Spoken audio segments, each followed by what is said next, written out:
Samahan nyo nga kaming ikuti ng hasyenda namin ni Vien gamit itong kabayo namin.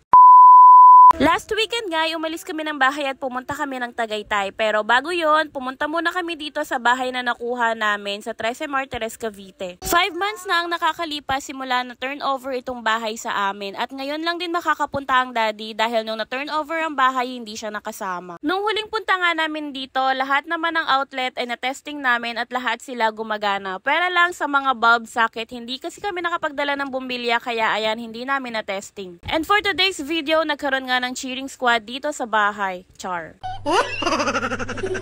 Kaya nagdala na nga kami ng bumbilya para matesting lahat ng bulb socket dito, pero isa lang naman yung tinestingan namin dito dahil nga hirap na hirap kaming ilagay yung bumbilya. Kaya nag-assume na lang kami na lahat ng bulb socket dito ay gumagana gaya na lang ng itong tinestingan namin.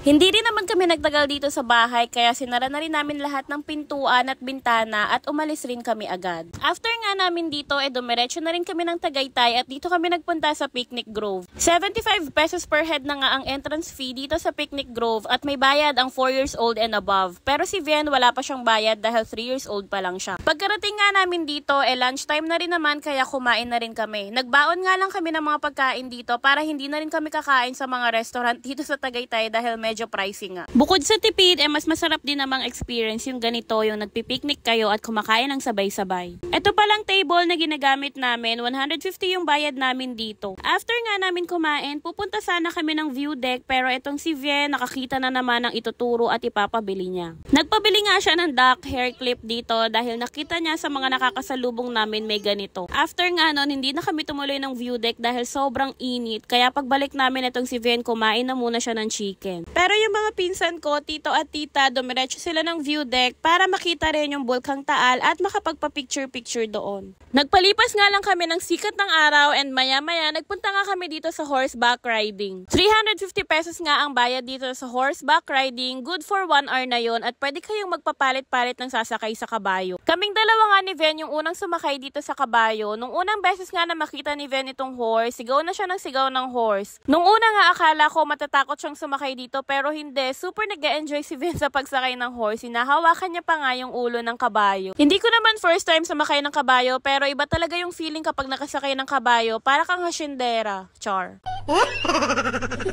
Pangalawang ikot na nga namin ito ni Vien kaya nakasabay na namin si Kuya Gio at yung dada niya. Sulit na sulit nga ni Vien itong pagsakay niya sa kabayo kaya yung pangatlong ikot niya si daddy naman ang kasama niya. Kitang-kita naman sa mukha ni Vien na super nag-e-enjoy siya dito sa pagsakay niya sa kabayo. Usually kasi kapag natutulog na kami sa gabi, ginagawa niyang kabayo ang daddy. Kaya ayan, ngayon na-experience niya na ang totoong horseback riding. Nakaisang ikot nga lang sila ng daddy dahil sa totoo lang ayaw talagang sumakay ng daddy sa kabayo. Napilitan lang siya dahil pinilit ko siya. After niya, nagtingin-tingin kami ng mga pictures namin dito at bumili kami para may souvenir na rin kami dahil ang cute-cute ni Vien dito sa kabayo, tuwang-tuwa siya. Pero mas gusto niya daw yung picture nila ng daddy. Shepe! Okay lang.